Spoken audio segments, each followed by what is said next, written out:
के ब्लॉक मेहरौनी अंतर्गत गांव मानिकपुर जो कि यहाँ की ग्राम पंचायत लगती है और नजारा देखने को मिलता है और साथ कुछ और ही वहां पर लोगों का कहना होता है। तो क्या कुछ हाल आज मानिकपुर में देखने को मिलता है वो हम यहाँ पे ग्राम प्रधान प्रतिनिधि की जुबानी जानेंगे, साथ ही गाँव के बीचों बीच भी स्वागत है आपका। क्या नाम है दादा? जी, ग्राम प्रधान प्रतिनिधि है आप।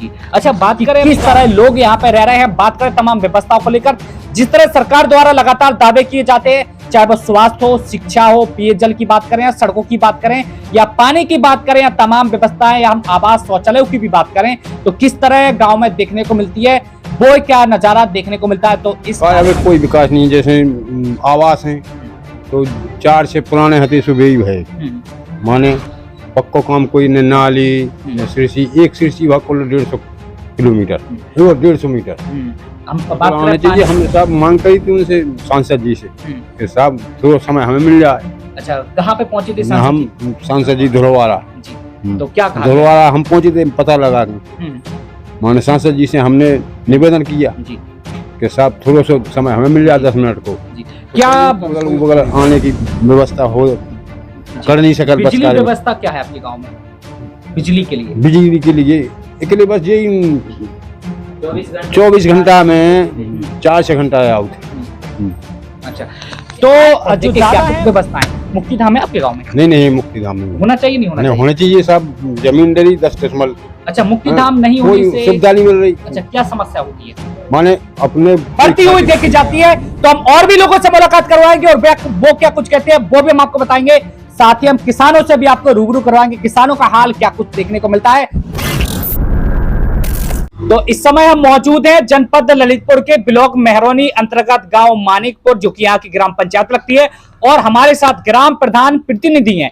बात करें हम अभी इस समय 2024 के चुनाव है वो नजदीक आ चुके हैं और जनप्रतिनिधि की बात करें तो उनके भी लगातार अब दौरे करते हुए देखे जा रहे हैं और साथ ही खबर यह भी आ रही है कि जितने दौरे किए जा रहे हैं उससे अगर चुनाव के पहले ये सब किया जाता तो शायद आज कुछ लोगों में कुछ और ही नजारा देखने को मिलता है और साथ कुछ और ही वहां पर लोगों का कहना होता है। तो क्या कुछ हाल आज मानिकपुर में देखने को मिलता है वो हम यहाँ पे ग्राम प्रधान प्रतिनिधि की जुबानी जानेंगे, साथ ही गांव के बीचों बीच भी लेके चलेंगे और लोग क्या कुछ कहते हैं वो भी हम आपको बताएंगे। किस तरह गांव में विकास की गंगा बहती हुई देखी गई है वो भी हम जानेंगे, क्या कुछ हाल और किस तरह परेशानियों का सामना ग्राम वासियों को करना पड़ता है वो भी हम जानेंगे।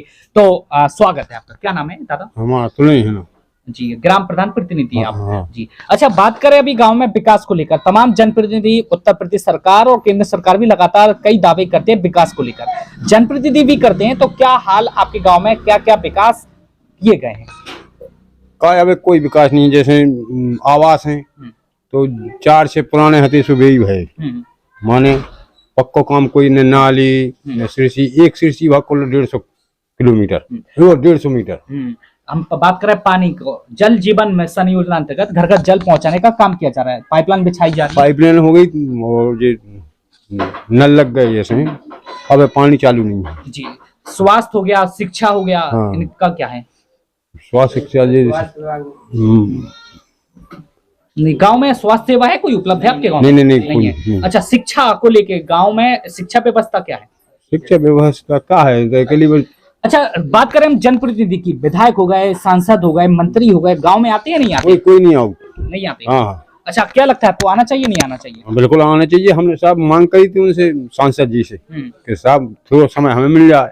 अच्छा, कहाँ पे पहुंचे थे? हम सांसद जी धुलवाड़ा। जी, तो क्या कहा? धुलवाड़ा हम पहुंचे थे पता लगा के, माने सांसद जी से हमने निवेदन किया कि साहब थोड़ा सा समय हमें मिल जाए 10 मिनट को। जी, क्या कोई उत्तर नहीं था उन्होंने। अच्छा, क्या व्यवस्था आप सांसद जी को दिखाना चाहते थे? हम जैसे कच्चे रास्ता है, बस बरसात में बाहर निकल सकत, मोटरसाइकिल नहीं, बच्चा पढ़वे के लाने परेशान हो, ये जमरा नदी बोलत है, इससे इसमें 2 पुल हैं सुबह टूट गए, तो बच्चा ई बगल वो बगल आने की व्यवस्था हो कर नहीं सकल। बिजली व्यवस्था क्या है आपके गांव में बिजली के लिए? बिजली के लिए बस यही 24 घंटा में 4 से घंटा आउट।